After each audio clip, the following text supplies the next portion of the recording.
December 15, 1944. The Ardennes Forest, Belgium. Snow fell in thick curtains across the frozen landscape as Staff Sergeant James Robert Mitchell of the 761st Tank Battalion crouched behind the smoking remains of his Sherman tank, his breath forming white clouds in the bitter air. The temperature had dropped to -12 degrees Celsius, and the forest around him echoed with the distant rumble of artillery. What Mitchell believed in that moment was that his war had ended in capture, that the next hours would determine whether he lived or died as a prisoner. He could not have imagined that his response to a single word would ripple across an entire prisoner of war camp, transform the perspectives of hardened military officers, and ultimately contribute to reshaping how soldiers viewed each other across the color line that divided even those who wore the same uniform. Before we dive into this story, make sure to subscribe to the channel and tell me in the comments where you're watching from. It really helps support the channel. This is the story of how one man's dignity, intelligence, and unexpected capabilities would shatter the assumptions of his captors and fellow prisoners alike, proving that prejudice crumbles most completely not through argument, but through undeniable demonstration of shared humanity and superior skill. James Mitchell had grown up in Philadelphia, Pennsylvania, the son of a postal worker and a schoolteacher. Before the conflict, he had completed 3 years of mechanical engineering studies at Howard University, one of the nation's premier historically black colleges. His education was interrupted in 1942 when he enlisted, determined to serve his country, despite knowing that the military remained deeply segregated. The 761st Tank Battalion was one of the few armored units that accepted black soldiers, and Mitchell had risen through the ranks due to his technical knowledge and natural leadership abilities. By December of 1944, Mitchell had already participated in the European campaign for 6 months. He had crossed the English Channel shortly after the invasion, fought through the hedgerows of France, and helped liberate small villages where grateful civilians had embraced black American soldiers with a warmth and equality many had never experienced at home. His crew consisted of 4 other men: Corporal Thomas Washington, a former Detroit factory worker who served as gunner; Private First Class Robert Hayes from Georgia, their driver; Private Marcus Johnson from Chicago, the loader; and Private Daniel Brooks from Alabama, their assistant driver and bow gunner. On that frozen December morning, Mitchell's battalion had been providing support for infantry units when the massive offensive began. The German armed forces of that era had launched their largest operation on the Western Front since the invasion, catching Allied forces by surprise. In the chaos of the initial hours, Mitchell's tank company found itself separated from the main body of American forces, fighting a retreating action through the forest roads. The engagement had been brief but intense. Mitchell's Sherman had been positioned at a crossroads, covering the withdrawal of infantry units, when 3 German tanks appeared through the morning fog. The Sherman's 75mm gun had damaged one enemy vehicle, but return fire had struck their tank, disabling the engine and starting a fire in the crew compartment. Mitchell had ordered his crew to evacuate, and they had scattered into the forest as German infantry moved forward to secure the position. Mitchell had managed to evade capture for nearly 4 hours, moving through the deep snow, trying to navigate back toward American lines. But the German advance had been swift and widespread, and eventually he had been spotted by a patrol. 3 soldiers had surrounded him, their weapons pointed at his chest, their faces red from cold and exertion. Mitchell had raised his hand slowly, his M1 carbine falling to the snow. The patrol leader, a sergeant whose uniform bore the insignia of a veteran unit, had approached cautiously. He had looked Mitchell up and down with an expression that combined wariness and something else, something Mitchell had seen too many times before. The sergeant had turned to his companions and spoken in German, his tone dismissive. One of the other soldiers had laughed. Mitchell understood German. His mother's parents had emigrated from Germany in the early 1900s, and she had insisted he learn the language as a child. He had never advertised this skill, finding it occasionally useful to understand what was being said around him. Now, standing in the snow with his hands raised, he heard the sergeant say to his men that they had caught a foolish one who had wandered far from his unit like a lost animal. The patrol had marched him back through the forest for nearly 2 hours. Along the way, they encountered other groups of captured American soldiers, mostly infantry, who had been overrun in the initial assault. Mitchell was placed with a group of 12 prisoners, their hands on their heads, guarded by half a dozen German soldiers. The prisoners were a mix of units and ranks: riflemen from the 106th Infantry Division, a lieutenant from an artillery battery, a medic, and several others whose uniforms were torn and stained with mud and soot. As they walked, Mitchell noticed the reactions of his fellow prisoners. Some looked at him with surprise, as black soldiers were relatively rare in frontline combat units. Others nodded in weary solidarity, all of them bound by the shared circumstance of capture. The lieutenant, a young man named William Patterson from Virginia, moved closer to Mitchell during a brief rest stop. Patterson had spoken quietly. He said that they needed to stick together, that whatever came next would be easier if they maintained military discipline and looked out for each other. Mitchell had agreed, appreciating that Patterson had addressed him as an equal despite the era's racial divisions. In that moment, stripped of everything except their common predicament, the artificial barriers seemed less important. By late afternoon, the group had arrived at a temporary collection point, a commandeered Belgian farmhouse that the German forces were using to process prisoners before transport to permanent camps.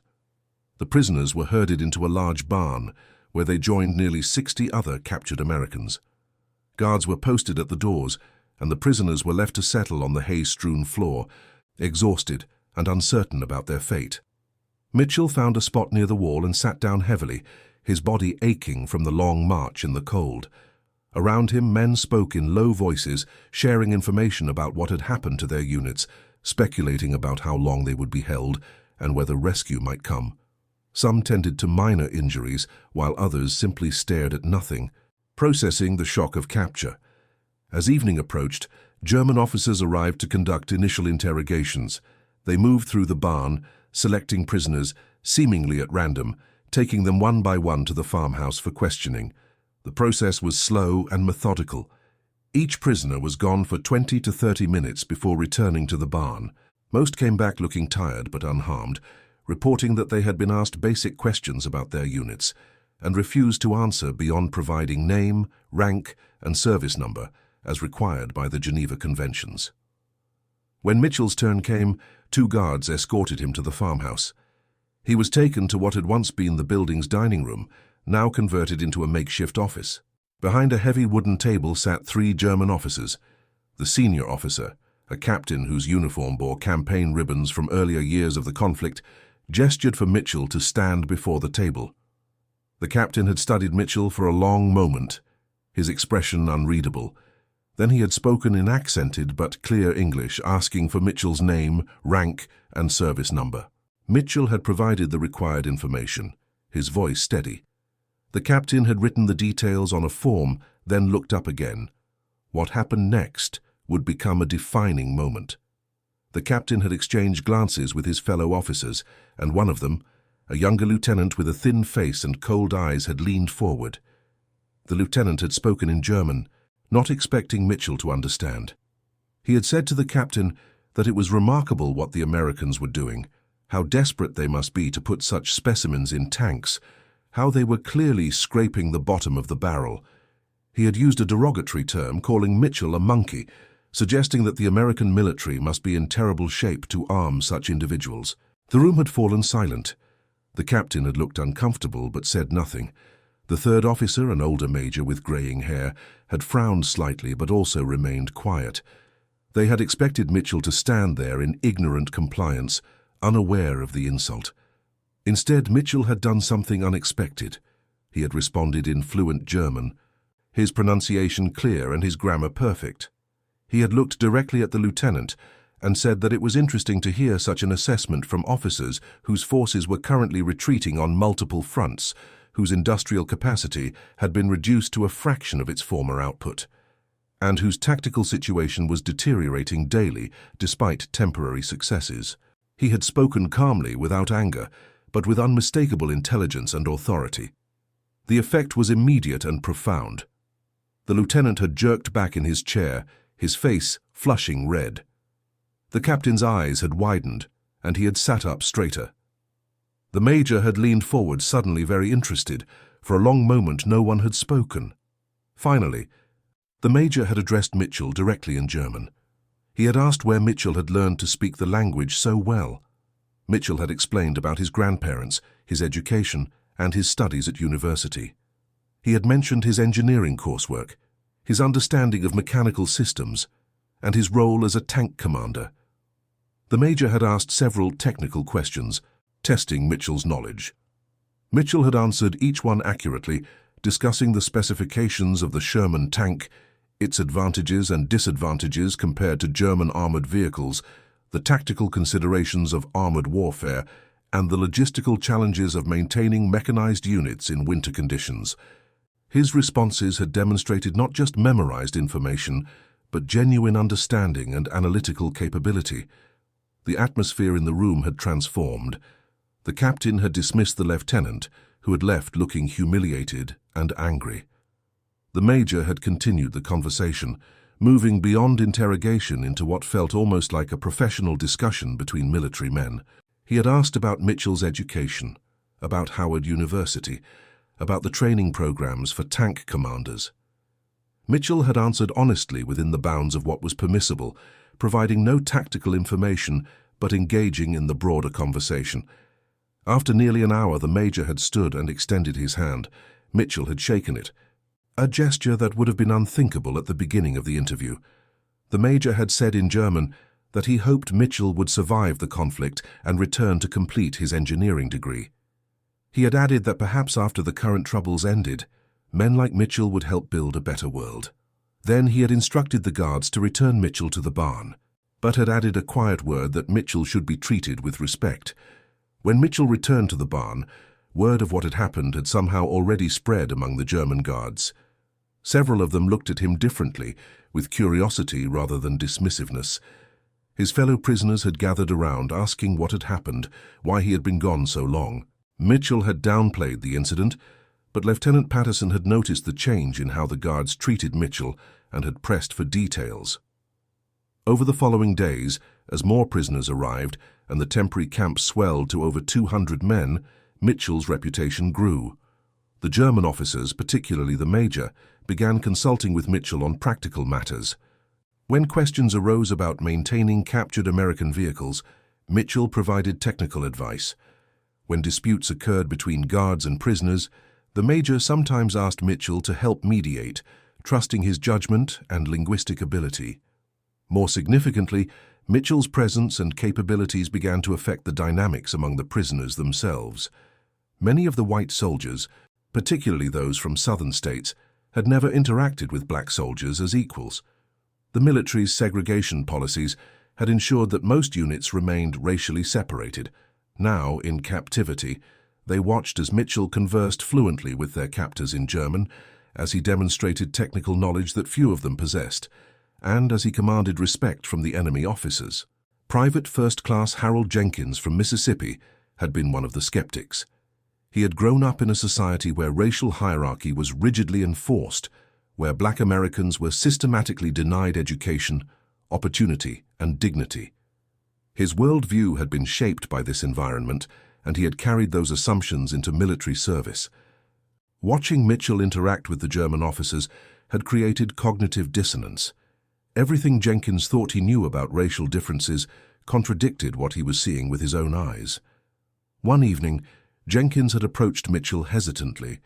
They had been in the barn for 5 days, and the prisoners had settled into routines, trying to maintain morale and military discipline despite their circumstances. Jenkins had asked Mitchell about his education, about Howard University, about how he had learned German. The conversation had been awkward at first, Jenkins struggling with his preconceptions, but Mitchell had answered patiently, without resentment.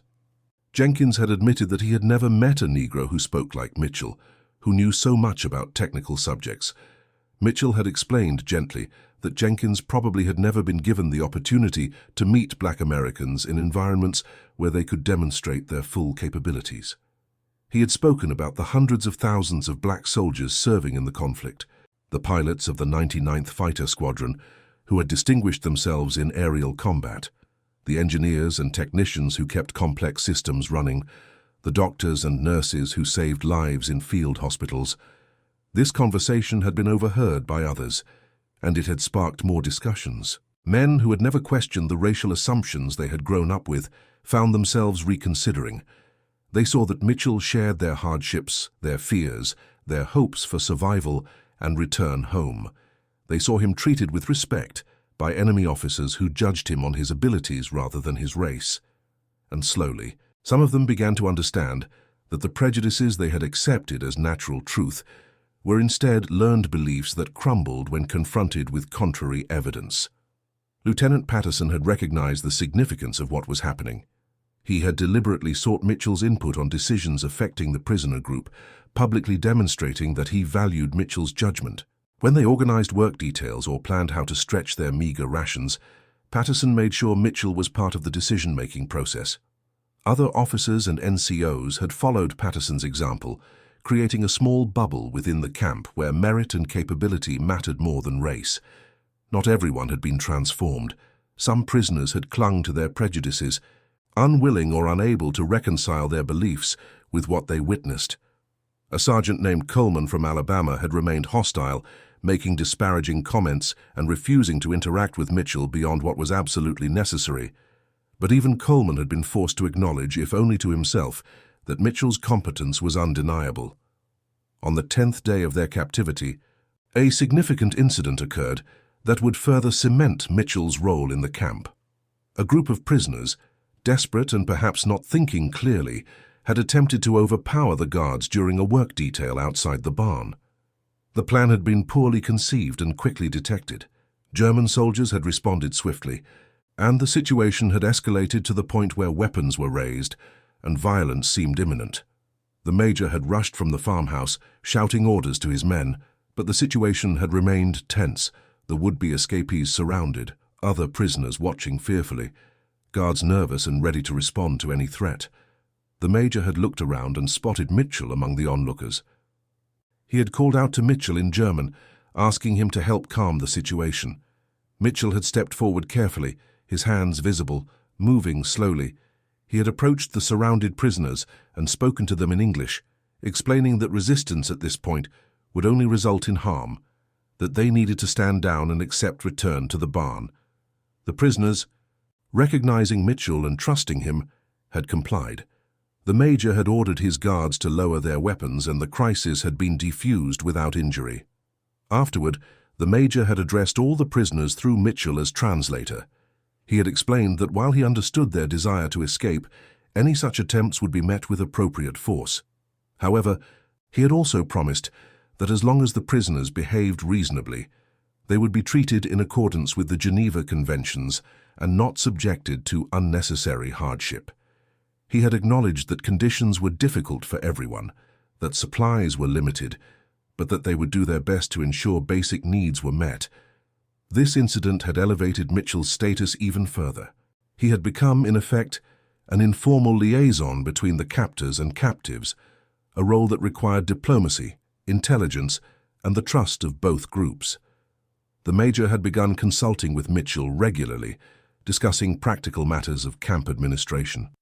Mitchell had used this position to advocate for his fellow prisoners, negotiating for better conditions, more food when possible, medical attention for the injured. The transformation extended beyond Mitchell himself. The officers who interacted with him, particularly the major, had begun to question their own assumptions.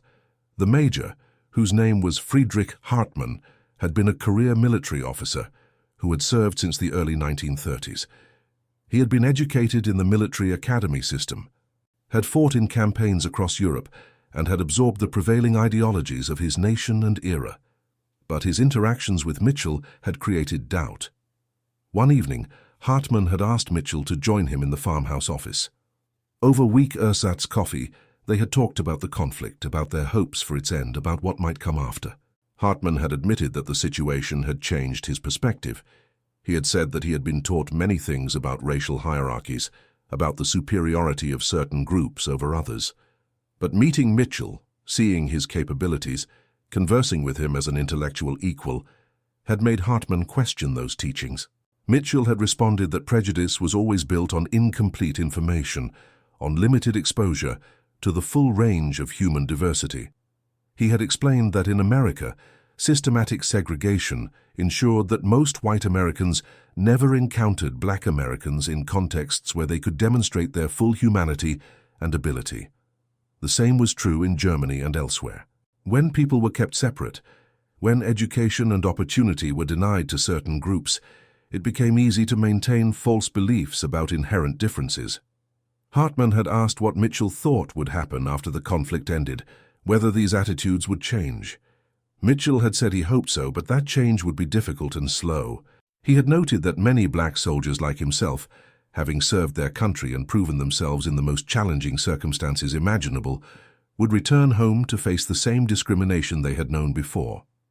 They would have demonstrated courage, intelligence, and capability, and yet many of their fellow citizens would refuse to acknowledge it. This conversation had affected Hartman deeply. He had begun to speak differently to his junior officers, challenging them when they made disparaging remarks about prisoners or about groups of people. He had used Mitchell as an example, pointing out that reality often contradicted ideology, that perhaps they had been wrong about many things. The prisoners remained in the temporary camp for 3 weeks before being transported to a permanent facility. During that time, the small community that formed in the barn had become something unique. Men from different backgrounds, different regions, different beliefs had been forced together in hardship, and many had emerged changed. They had seen that competence and character existed independent of race, that shared humanity mattered more than artificial divisions. Sergeant Coleman from Alabama had never fully overcome his prejudices, but even he had been forced to moderate his behavior. When new prisoners arrived and some made dismissive comments about Mitchell, Coleman had surprised everyone by defending him. He had said gruffly that Mitchell was smarter than most of the white boys in the camp, that he spoke German better than their captors spoke English, and that anyone who had a problem with that could keep it to themselves. It was a small step, but a significant one for a man raised in the rigid racial hierarchies of the Deep South. When transport trucks arrived to take the prisoners to a permanent camp in Germany, Hartman had arranged for Mitchell to travel in a better vehicle, one with more space and some protection from the January cold. Mitchell had declined, insisting on staying with his fellow American soldiers. Hartman had nodded in understanding, recognizing it as another demonstration of Mitchell's character. The permanent camp, located in central Germany, held thousands of Allied prisoners from multiple nations. Mitchell was processed and assigned to a barracks with other American enlisted men. The camp was run by regular military personnel, not the brutal guards of certain other facilities. And conditions, while far from comfortable, were not deliberately cruel. Prisoners received minimal rations, had access to basic medical care, and were protected by the Geneva Conventions to the extent that the overstretched German military could manage in the final months of the conflict. In the camp, Mitchell's language skills made him valuable as a translator and negotiator. He worked with the camp administration on practical matters, helped resolve disputes, and advocated for better treatment of prisoners when possible. He also continued his informal education efforts, teaching other prisoners basic German, explaining technical concepts to those who were interested, and maintaining morale through intellectual engagement. The permanent camp held over 5,000 Allied prisoners from more than a dozen nations. British airmen who had been taken down during bombing missions, French resistance fighters captured during operations, Polish soldiers from units that had fought alongside Western forces, and Americans from various branches of service. The camp was divided into several compounds, each surrounded by barbed wire fences with guard towers positioned at regular intervals. The buildings were simple wooden barracks, drafty and cold, with rows of bunks where men slept 3 to a bed when overcrowding became severe. Mitchell's barracks housed 60 men, a mix of infantry soldiers, tank crews, artillery personnel, and support troops. They came from every region of America, bringing with them the full spectrum of attitudes and beliefs that characterized the nation. Some had grown up in cities where they had encountered diverse populations, while others had lived in small towns where everyone looked the same and thought the same. The close quarters forced interaction, and Mitchell became a central figure in the barracks community. Each morning began with a head count, prisoners standing in formation, while German guards verified that no one had escaped during the night. After count, they received their morning ration, typically a thin soup made from potatoes and whatever vegetables were available, accompanied by a small piece of dark bread. The bread was dense and often stale, but it was calories, and in the winter of 1945, calories were precious. Mitchell organized classes in his barracks, teaching conversational German to anyone interested. 15 or 20 men would gather around him in the evenings, practicing basic phrases, learning to understand their guards' instructions, and building skills that might prove useful either during captivity or after liberation. Mitchell proved to be a patient teacher, breaking down the language's complex grammar into manageable pieces, using repetition and practical examples to help the material stick. Beyond language instruction, Mitchell became a source of technical knowledge. Men who had operated equipment in civilian life would ask him questions about mechanical systems, about principles of engineering, about how different machines functioned. A former automobile mechanic from Ohio named Frank Romano spent hours discussing engine design with Mitchell, comparing the theoretical knowledge Mitchell had learned at university with the practical experience Romano had gained in his father's garage. Their conversations revealed that both types of knowledge had value, that understanding came from combining theory and practice. The camp library, such as it was, consisted of a few dozen books that the Red Cross had managed to deliver before supply lines became too disrupted. Mitchell read everything available, then reread it, and then led discussion groups about what they had read. They analyzed novels, debated historical accounts, and discussed philosophical texts. These sessions provided mental stimulation that helped counter the mind-numbing boredom of captivity. One particularly influential discussion centered on a collection of American founding documents that someone had managed to preserve. Mitchell led a conversation about the Declaration of Independence and its assertion that all men were created equal, endowed with unalienable rights. The irony was not lost on anyone. Here were American soldiers, imprisoned in Germany, discussing ideals that their own nation imperfectly practiced. Some men struggled with the cognitive dissonance, defending America's shortcomings while acknowledging Mitchell's point that ideals meant little without implementation. A corporal from Pennsylvania named Robert Chen, whose parents had immigrated from China, contributed his own perspective. He spoke about the restrictions Chinese immigrants faced, about laws that had limited Chinese immigration for decades, about communities where his family faced discrimination despite his father having lived in America for 30 years. Chen and Mitchell found common ground in their experiences of being treated as perpetual outsiders in the land of their birth or adoption. These conversations created bonds that transcended the racial and ethnic divisions the men had grown up accepting.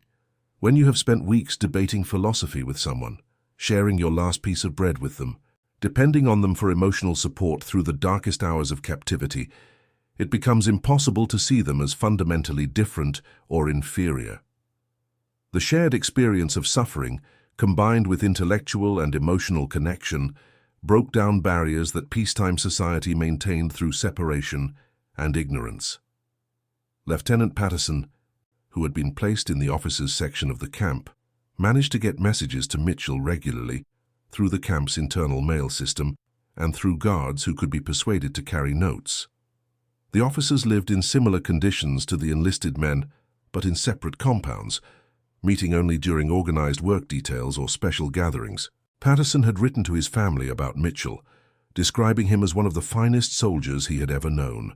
He included specific examples of Mitchell's intelligence, his leadership during the initial captivity, and his ongoing efforts to maintain morale and advocate for better treatment. Patterson's letters home began to reflect his changing worldview. He wrote to his parents in Virginia, attempting to explain what he had witnessed and learned. His father, a successful attorney with traditional Southern views, had responded with confusion and concern, wondering if the hardships of captivity had affected his son's judgment. But Patterson persisted, writing letter after letter, trying to convey that his experiences had not damaged his thinking but rather clarified it. In one particularly eloquent letter that Patterson later shared with Mitchell, he had written to his father that before his capture, he had accepted without question the racial hierarchies he had grown up with. He had never thought deeply about why society was organized as it was, had never questioned whether the accepted wisdom about racial differences had any basis in reality. But meeting Mitchell, seeing his capabilities demonstrated repeatedly, watching him earn respect from everyone who interacted with him regardless of their background or prejudices, had shaken those unexamined assumptions. Patterson wrote that he now understood that segregation and discrimination were not responses to natural differences, but rather systems designed to create and maintain artificial hierarchies. By denying education, opportunity, and dignity to certain groups, society ensured those groups could not demonstrate their full capabilities, which in turn was used to justify continued discrimination. It was a self-perpetuating system, and breaking it required both legal changes and personal transformations, like the one he was experiencing. Patterson had promised himself that when the conflict ended, he would work to challenge the segregation and discrimination he had previously accepted without question. He would use his family's social position and his own growing conviction to advocate for change. He recognized that this would make him unpopular in some circles, that he would face criticism and perhaps social ostracism from those who clung to traditional views. But he had decided that some things mattered more than social acceptance. One man's example had been enough to change his perspective fundamentally, and perhaps his example might in turn affect others. Meanwhile, Mitchell continued his work as an informal liaison between prisoners and camp administration. The camp commandant, a colonel named Weber who had been recalled from retirement to serve in this administrative role, relied increasingly on Mitchell to communicate with the American prisoners. Weber was not a cruel man, but he was overwhelmed by the challenges of managing a huge prisoner population with dwindling resources, inadequate staff, and chaotic conditions as the German military situation deteriorated. Mitchell met with Weber weekly, discussing practical matters like food distribution, medical needs, and work assignments. The Geneva Conventions required that prisoners be fed adequately, provided with medical care, and not forced to perform work that directly supported the military effort of their captors. In practice, these requirements became harder to meet as Germany's situation became more desperate. Food was scarce for everyone, not just prisoners. Medical supplies were nearly exhausted. And the collapsing infrastructure meant that every able-bodied person, prisoner or not, needed to contribute to basic survival tasks. Mitchell negotiated as effectively as he could within these constraints. He persuaded Weber to allow prisoners with medical training to organize a more effective infirmary, pooling their knowledge and the limited supplies to provide better care. He worked out arrangements where prisoners could receive slightly larger rations in exchange for performing necessary labor like clearing snow, repairing buildings, or maintaining the camp's essential systems. These were not violations of the Geneva Conventions, since the work did not directly support military operations, and the additional food, however modest, helped prisoners maintain their strength during the brutal winter. One particularly difficult situation arose when a group of prisoners came down with dysentery, a potentially deadly disease in their weakened state. Mitchell had approached Weber urgently, explaining that without proper medicine and improved sanitation, the outbreak could spread through the entire camp, affecting Germans and prisoners alike. Weber had initially claimed that no medicine was available, that there was nothing to be done. But Mitchell had pressed, suggesting that surely somewhere in the town there must be a doctor or pharmacist with sulfur drugs or other treatments. Weber had reluctantly sent soldiers into the nearby town, and they had returned with a small supply of medicine obtained from a local physician. Mitchell had personally supervised its distribution, working with the prisoner doctors to identify the most severe cases and administer treatment. The outbreak was contained and most of the affected men recovered. Weber afterward had acknowledged to Mitchell that his intervention had likely saved dozens of lives, both among the prisoners and potentially among the German guards who would have been exposed to the disease. This incident further elevated Mitchell's status in the camp. The German officers and guards recognized him as someone who could solve problems, who worked effectively across the divide between captor and captive. Among the prisoners, he was seen as their most effective advocate, someone who could get things done when others failed. This reputation gave him influence that transcended official rank or position. The winter of 1944 to 1945 was harsh in central Germany. Food was increasingly scarce as Allied bombing disrupted supply lines. The prisoners grew thin, cold and weak. Disease was a constant threat, but the community that had formed around Mitchell in that first temporary camp had created bonds that sustained many of them. Men who might have given up instead found reasons to persist, inspired by Mitchell's dignity and determination. As January turned to February, conditions in the camp reached their lowest point. The daily ration had been reduced to less than 1,000 calories, barely enough to sustain life for men doing physical labor in freezing temperatures. Prisoners spent much of their time in their bunks conserving energy, their bodies burning muscle mass to stay alive. Conversations became shorter, movement slower as malnutrition took its toll. During this dark period, Mitchell's leadership became even more critical. He organized the prisoners in his barracks into a mutual support system, pooling resources and looking after the weakest members. When someone became too sick or weak to collect their ration, others would bring it to them. When a man's spirits flagged and he spoke of giving up, others would gather around him, sharing stories, offering encouragement, reminding him of home and family and reasons to survive. Mitchell himself struggled with the physical hardship. His body, once strong and fit, grew gaunt. His ribs became visible through his skin, his face hollow. But he never let his own suffering prevent him from attending to others. Each evening, he would make rounds through the barracks, checking on men who were particularly weak or despondent, offering whatever comfort or practical help he could provide. Private Marcus Johnson, who had been part of Mitchell's original tank crew, occupied a bunk near Mitchell's. Johnson had developed a persistent cough that worried everyone who heard it. Without proper medicine, respiratory infections could quickly become fatal in their weakened state. Mitchell had approached Weber about Johnson's condition, requesting medicine, or at least permission to move Johnson to the infirmary where he might be kept warmer. Weber had arranged for a German military doctor to examine Johnson. The doctor, an older man named Schneider who had been practicing medicine since before the conflict began, had taken his time with the examination. Afterward, he had spoken with Mitchell in German, explaining that Johnson had bronchitis, but that it had not yet progressed to pneumonia. Schneider had provided some cough syrup and advised keeping Johnson as warm as possible, ensuring he got extra rations if any were available. Mitchell had thanked Schneider sincerely, and the two had talked for a few minutes about medicine, about the doctor's career, about the challenges of providing care with limited resources. Schneider had admitted that he found the entire situation tragic, that young men like Johnson and Mitchell should be home pursuing their futures rather than wasting away in prison camps. He had expressed hope that the conflict would end soon, before more lives were lost to disease and starvation. This conversation with Schneider represented another small transformation, another moment when human connection transcended the categories of enemy and captive. Schneider had seen Mitchell not as a prisoner of a different race, but as an educated, thoughtful young man whose suffering moved him to compassion. In the weeks that followed, Schneider made special efforts to check on Johnson and other sick prisoners in Mitchell's barracks, bringing what medicine he could spare and offering medical advice that helped save lives. Harold Jenkins, the private from Mississippi who had undergone such a transformation in his attitudes, had become one of Mitchell's closest allies in the barracks. Jenkins had appointed himself Mitchell's unofficial assistant, helping with the language classes, supporting the mutual aid system, and standing up to anyone who showed disrespect toward Mitchell.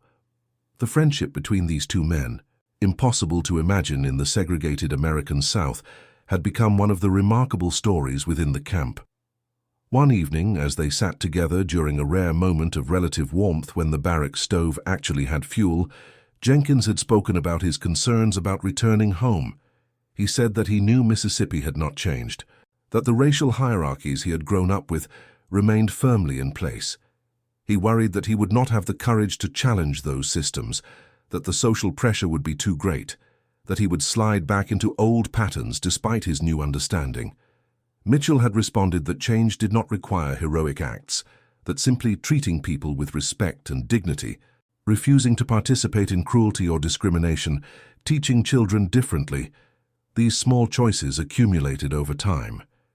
He had told Jenkins that the fact Jenkins was even thinking about these things, was concerned about maintaining his growth, meant he had already changed in fundamental ways. That change would express itself in his actions, even if he could not transform his entire community. Jenkins had seemed relieved by this perspective, accepting that he could make a difference without having to become a crusader. It was a conversation that illustrated Mitchell's wisdom about human nature and social change.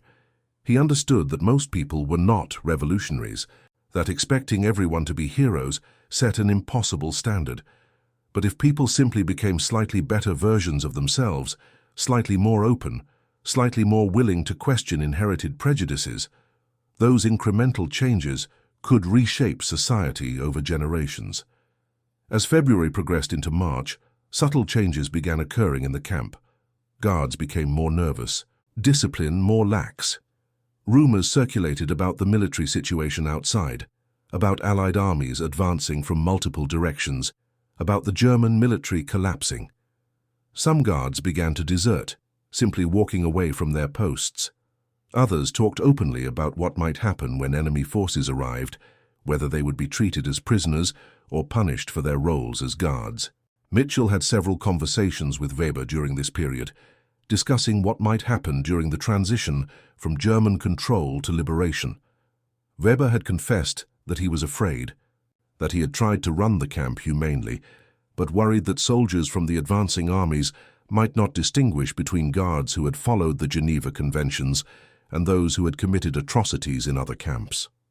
Mitchell had assured Weber that if he continued to treat prisoners properly during these final weeks, that prisoners like Mitchell would testify on his behalf if needed. This was a remarkable position for Mitchell to take. He was offering protection to a man who had been his captor, recognizing that Weber had done his best in difficult circumstances, that he had listened to Mitchell's advocacy and acted to help prisoners when possible. It demonstrated Mitchell's capacity to see individuals rather than just categories, to recognize moral complexity, even in the midst of systematic injustice. In early April, as the sounds of distant artillery grew closer, Weber called a meeting with the senior prisoner representatives, including Mitchell. He explained that he had received conflicting orders from higher command, some demanding evacuation of prisoners eastward, others telling him to hold position.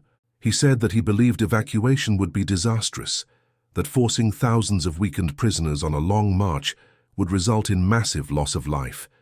He wanted the prisoners' input on what to do. Mitchell and the other prisoner representatives had unanimously opposed evacuation. They argued that Weber should simply wait for liberation, that attempting to move thousands of sick and starving men would indeed be catastrophic. They pointed out that Weber would be judged not on following orders from a collapsing command structure, but on the outcomes of his decisions. If he evacuated and prisoners died, that would reflect poorly on him. If he waited for liberation and turned the camp over peacefully, with prisoners alive and in reasonably good condition considering the circumstances, he would be seen as having acted properly. Weber had agreed. He announced to his guards that they would remain in place, that there would be no evacuation. Some guards, those most fearful of what liberation might bring, deserted immediately. Others stayed, willing to trust that Weber's decision was correct. The tension in the camp was enormous, everyone knowing that the next days would determine who lived and who died, who would go home and who might face consequences for their actions during the conflict. During these final days before liberation, Mitchell spent time writing letters that he hoped to send once he was freed. He wrote to his parents, describing his experiences and his survival. He wrote to the families of crew members from his tank who had not made it home, offering what comfort he could. He wrote to the administrators at Howard University, expressing his intention to return and complete his degree. And he wrote a long letter to himself, attempting to capture his thoughts and feelings, to preserve the lessons he had learned, to ensure he would not forget the transformations he had witnessed. In that letter to himself, Mitchell reflected on the paradoxes of his experience. He had been imprisoned by a military force fighting for an ideology that considered some races inherently superior to others. Yet he had been treated with more respect by some of those enemy soldiers than by some of his own countrymen. He had seen men who had grown up accepting racial hierarchies change their minds through simple exposure to contrary evidence. He had watched as shared suffering broke down barriers that society had carefully constructed and maintained. Mitchell wrote that he had learned that prejudice was fundamentally a failure of imagination and experience. When people had limited exposure to those they considered different, when they never encountered them in contexts where capabilities could be demonstrated, false beliefs persisted unchallenged. But when circumstances forced genuine interaction, when shared humanity became undeniable, many people proved capable of growth and change. Not everyone, certainly. Some clung to their prejudices no matter what. But enough people were reachable that social progress was possible if slow and difficult. In March of 1945, as the Allied armies approached from the west and the conflict's end became inevitable, conditions in the camp deteriorated further. The German guards grew nervous, supplies nearly vanished, and uncertainty about the future created tension. Some guards began to desert. Others talked about evacuating the prisoners eastward, away from the advancing American forces. Mitchell used his relationship with some of the more reasonable German officers to argue against evacuation. He pointed out that the conflict was clearly ending, that the logical course was to simply wait for liberation rather than undertaking a dangerous march with thousands of weakened prisoners. Some officers agreed, while others insisted on following orders from increasingly chaotic higher command. On April 9, 1945, American tanks arrived at the camp. Mitchell was among the first to see them, standing near the gate with other prisoners when the lead Sherman rolled into view. The German guards, having negotiated surrender terms with camp administrators, stood aside as the American soldiers entered. The prisoners erupted in celebration, men crying, embracing, scarcely believing they had survived. Mitchell walked out through the gate slowly, savoring the moment. A captain from the liberating unit approached, intending to begin organizing the freed prisoners. He saw Mitchell's uniform and rank insignia and started to speak. Then he paused, looking confused, as if unsure how to address a black sergeant. Before the captain could say anything, Lieutenant Patterson appeared, having come from the officers' section. He saluted the captain, then turned to Mitchell and shook his hand firmly. He told the captain that Sergeant Mitchell had kept hundreds of men alive through intelligence, courage, and leadership, that he had earned respect from friend and enemy alike, and that the captain should consider it a privilege to have such a soldier back under American command. The captain, to his credit, had adjusted quickly. He had returned Mitchell's salute and thanked him for his service.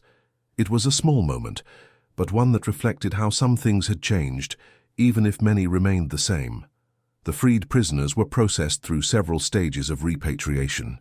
They received medical examinations, proper meals, clean uniforms, and eventually transport back to American-controlled areas. Mitchell was reunited with two members of his original tank crew, Washington and Hayes, who had also survived captivity, though in different camps.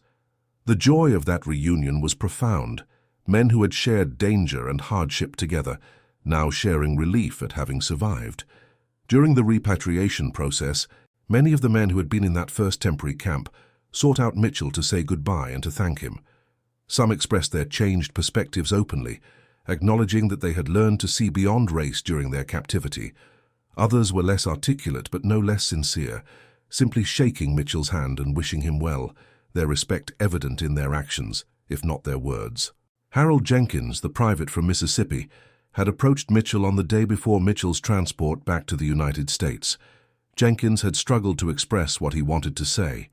Finally, he had told Mitchell that he was going back to Mississippi, back to a place where the old ways were deeply entrenched, but that he would never forget what he had witnessed. He said that he couldn't promise to be a hero or a crusader, but that he would treat people differently, that he would teach his children differently, that maybe small changes accumulated over time could make a difference. Mitchell had shaken his hand and told him that small changes were how progress happened, that every person who chose to judge others by their character and capabilities rather than by their race contributed to a better future. He had expressed hope that men like Jenkins would indeed make a difference in their communities. The journey home was long, first by ship across the Atlantic, then by train across the United States. Mitchell arrived back in Philadelphia in late May of 1945, just as the conflict in Europe had officially ended. His parents had been notified he was safe, but seeing him walk through the door, thin but alive, had overwhelmed them with emotion. Mitchell spent several weeks recovering, regaining weight, processing his experiences. He learned that the 761st Tank Battalion had continued fighting after his capture, participating in the final campaigns that ended the conflict in Europe. Several men he had known had not survived. Others had been decorated for valor. The battalion's service had been distinguished, helping to prove that black soldiers could perform as well as any others in armored warfare. In June, Mitchell received several letters forwarded from military mail services. One was from Lieutenant Patterson, who had returned to Virginia. Patterson wrote about his determination to use his experience and his family's influence to push for changes in racial policies, both in the military and in civilian society. He wrote about speaking at his church, at community gatherings, at veterans organizations, telling the story of what he had witnessed in that prisoner camp, using Mitchell's example to challenge people's assumptions. Another letter was completely unexpected. It was from Germany, from Friedrich Hartmann, the major who had run the temporary camp. Hartmann had survived the conflict's end and was being held by British forces. He had somehow managed to get a letter through to Mitchell. In it he wrote that their conversations had haunted him in the months since, that he had begun to understand how deeply his country had been corrupted by false ideologies, and that he hoped to spend whatever remained of his life trying to atone for the things he had participated in or failed to prevent. He thanked Mitchell for treating him with respect, despite having every reason not to, and he said that Mitchell's example had shown him that dignity and humanity could persist even in the worst circumstances. Mitchell returned to Howard University in September of 1945, resuming his engineering studies. The university was flooded with veterans using the benefits provided by new government programs designed to help servicemen transition to civilian life. Mitchell completed his degree in 1947 and went on to work as a mechanical engineer for a manufacturing company in Philadelphia. Throughout the late 1940s and into the 1950s, Mitchell remained in contact with several men from that prisoner camp. Some friendships proved lasting, men staying connected across distances and differences. Others faded, the bonds of shared hardship not quite enough to overcome the social barriers that reasserted themselves in peacetime America. The military began the slow process of desegregation, officially integrating its forces in the late 1940s and early 1950s. Men like Mitchell, who had proven beyond doubt that black soldiers could perform any military role with distinction, provided irrefutable evidence that supported these changes. The 761st Tank Battalion's record, and the records of other black units, became part of the argument for integration. In his civilian life, Mitchell faced continued discrimination. Despite his education, his military service, and his capabilities, he encountered barriers in employment, housing, and daily life. The respect he had earned from German officers and fellow prisoners did not automatically translate to respect from all Americans.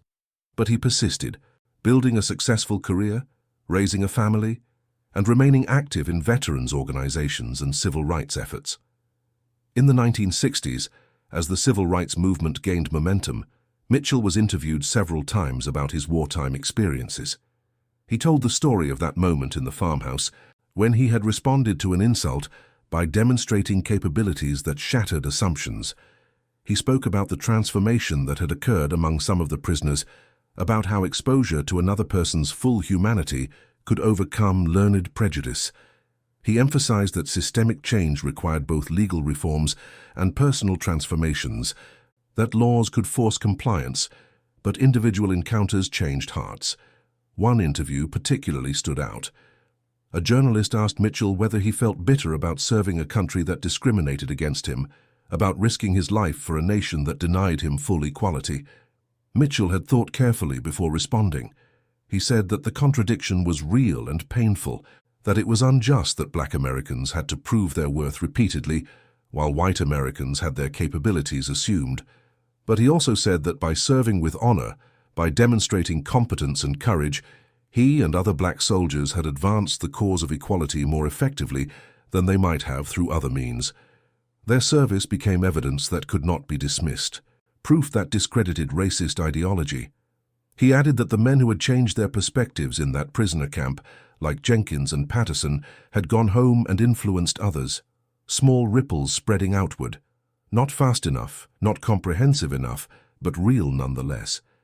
and he noted with some irony that it had taken a German officer, part of a military force fighting for a regime built on the most extreme racial ideologies, to treat him with the respect and recognition that some of his own countrymen refused to provide.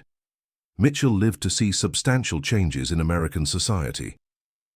The Civil Rights Act, the Voting Rights Act, the gradual dismantling of legal segregation, the slow expansion of opportunities for Black Americans. He saw his children grow up in a world different from the one he had known as a child, though still far from perfect.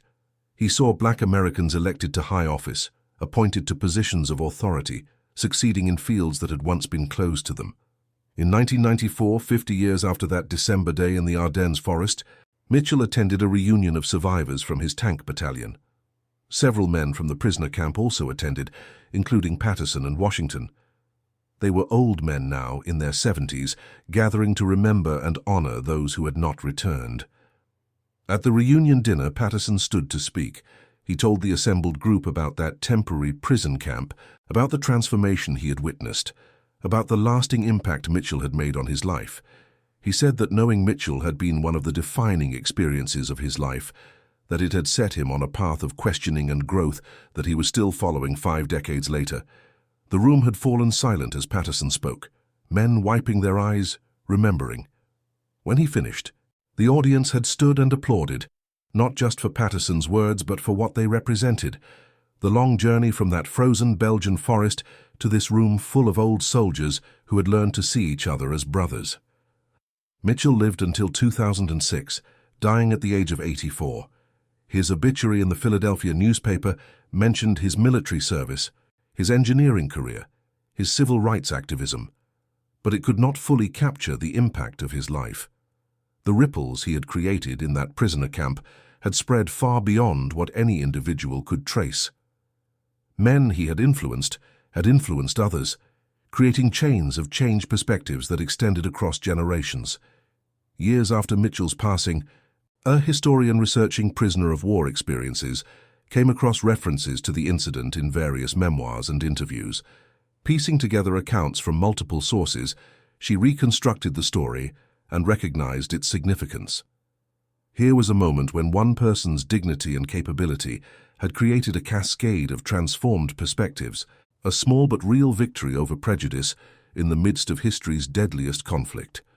The historian tracked down some of the families of the men involved. Patterson's son shared his father's papers, including letters and journal entries that described Mitchell and the impact he had made. Jenkins's daughter remembered her father, who had returned to Mississippi and, true to his word, had treated people differently than most in his community, teaching his children to judge character rather than color. These small acts of defiance against the prevailing norms had mattered, had made his corner of the world slightly better. Even Friedrich Hartmann's story emerged. After being released from detention, he had worked as a translator and teacher in post-conflict Germany, deliberately seeking out opportunities to promote understanding across cultural and racial lines. He had told his students about Mitchell, using the story as an example of how prejudice could blind people to truth. In one letter found among his papers, written years after the conflict, Hartmann had noted that meeting Mitchell had been a turning point, the moment when he began to understand how thoroughly propaganda and ideology had corrupted his thinking. The scholar published an article about Mitchell's experience, and it attracted attention. The story resonated because it illustrated a fundamental truth about prejudice and its antidote. Stereotypes and discrimination persist when groups are kept separate, when limited exposure allows false beliefs to flourish unchallenged. But when people encounter each other as full human beings, when someone demonstrates capabilities that contradict assumptions, the cognitive dissonance can break down barriers. Mitchell's moment in that farmhouse, responding to an insult with fluid German and unmistakable intelligence, had been a crack in the wall of prejudice. The relationships he built, the respect he earned, the transformations he inspired, each widened that crack. No single person could demolish the entire structure of racism and discrimination, but every crack mattered. Every changed mind contributed to eventual transformation. The story also illustrated the complexity of human beings and human relationships. Hartmann, an officer in an army fighting for a deeply evil regime, had nonetheless been capable of recognizing Mitchell's humanity and revising his worldview. The prisoners, many from backgrounds where racial prejudice was normalized, had been capable of learning and changing. These contradictions, the capacity for both prejudice and growth, for both cruelty and decency, defined human nature. What Mitchell had understood, and what his life exemplified, was that confronting prejudice required both resistance and patience, both pride and grace. He had refused to accept the insult silently, responding with a demonstration of capability that could not be dismissed. But he had also engaged with those who were willing to learn, treating even his former enemies with respect, recognizing that changed minds were more valuable than defeated opponents. His legacy extended through the direct lives he touched and through the broader historical currents he influenced. The military's integration, the civil rights movement's successes, the gradual expansion of opportunities for Black Americans, all of these massive historical processes were built on countless individual encounters, countless moments when someone demonstrated their full humanity to someone else who had been taught to see them as lesser. In the end, the story of James Robert Mitchell in that December prisoner camp was not just about one man's dignity or intelligence or courage, though it was certainly about those things. It was about the fundamental reality that prejudice crumbles when confronted with undeniable evidence of shared humanity, that assumptions fall away when people are forced to see each other clearly, and that even in the midst of history's darkest conflicts, individual encounters can create light. And that concludes our story. If you made it this far, please share your thoughts in the comments. What part of this historical account surprised you most? Don't forget to subscribe for more untold stories from World War II and check out the video on screen for another incredible tale from history. Until next time.